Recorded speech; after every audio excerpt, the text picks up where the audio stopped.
York is always one place I've always wanted to go. It sounds interesting, medieval, and very, very pretty. York is sometimes jokingly referred to as the place where the streets are called gates, the gates are called bars, and the bars are called pubs. The Vikings or Norsemen settled in many different parts of northern England above what's known as the Danelaw, and you are welcome to check out one of my other videos to find out more about that. So that's why in many parts of northern England you find the word gate instead of street, because gate comes from the old Viking word gata, which meant street. So yeah, everything is gate. You've got Spurriergate. Well, now we know gate means street. What does spurrier mean? Well, spurriers were people who made, well, spurs for boots. Other gates include Gudrumgate, after Guthrum, the Viking leader, a 9th century Viking ruler of York. You've also got things like the Shambles. Well, the Shambles is actually one of the best preserved medieval streets in the world. It's listed in the Domesday Book, which was compiled in 1086 AD, and the Shambles is a street of butchers' shops. The narrow sloping street actually has a channel running through it, which was to collect all of the blood and offal as it was chucked out of the butcher's shops, so it could swim freely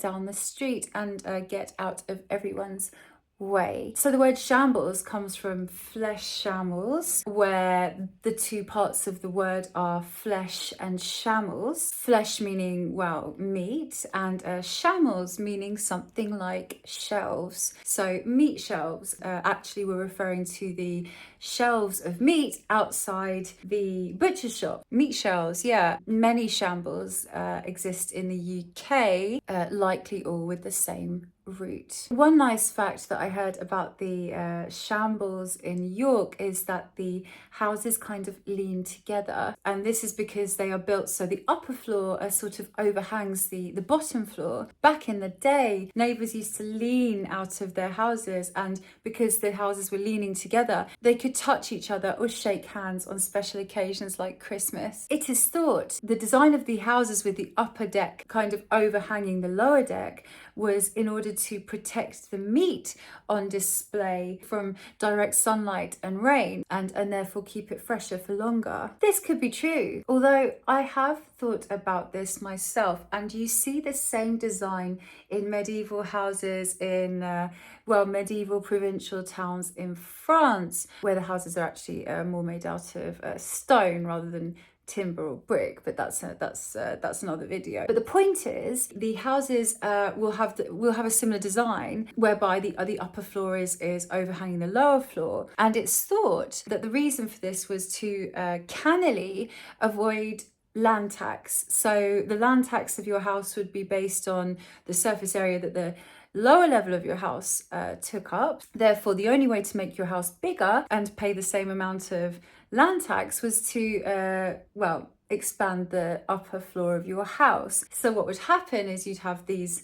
static lower floors, and the upper deck of the house would just get bigger and bigger and bigger and bigger until the upper deck kind of overarched the lower deck of the house. So it got me thinking, maybe that's the reason why it is so in York. Obviously York, it's medieval buildings. France, it's medieval buildings. There could be some link there in the design, and obviously when the butchers pulled up in order to trade there, it was just a happy coincidence that the upper floors of the house would shield their meat from direct sunlight. So yeah, one theory. Whip-ma-whop-ma-gate.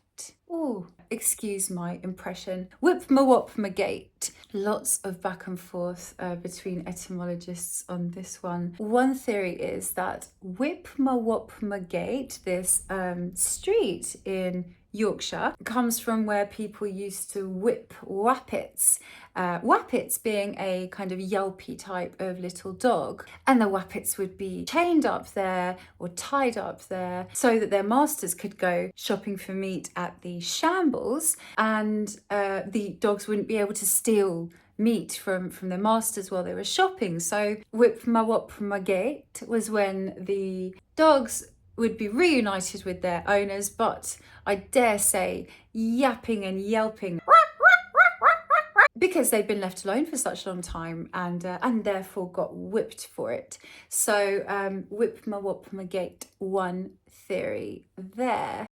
The street is very, very small, and it almost looks like it could be between a street and a space, just a small kind of square. So, it barely has enough space for the sign to be on it. So it's really very small indeed. And there is another theory that said Whip-ma-whop-ma-gate meant something like, neither one or the other, neither here nor there in Old English, and therefore, denotes this kind of place, which is neither street nor square. So Whip-ma-whop-ma-gate in medieval English meant something like, this kind of place, neither here nor there. My favourite theory, though, of course, is that that was where the whipping posts and stocks used to be in the town. So obviously the place where people would be tied up and whipped, or put in the stocks around those quarters. You could be like old Bill Sykes. He can whip what he likes. Gosh, one really naughty one. One really naughty origin is Grape Lane, which actually used to be called something like Grape Lane, or where grap meant grow, and the last word means pretty much what it did today. So yeah, a place where you would get groped against your better wishes, or maybe in line with your best wishes. But the point is, it's now called Grape Lane, and yes, nothing to do with grapes, but to do with something else. While we're here in the beautiful Yorkshire Dales, there are a couple of other place names worth a mention. You've got a real place in East Yorkshire called Land of Nod, very romantic if you're feeling in any way sleepy. Crackpot and booze, Old English boil, which meant something like bow or curve, and huss, which meant house. So something like bow house or curved house, or boors, something like that in the beautiful Yorkshire lilt. I'm sure it sounds a little bit better. Wet wang. Hope you've enjoyed this trip up to Yorkshire. Yeah, somewhere I'd like to go. If anyone has anything to add, please do let me know. Pleasure's been all mine.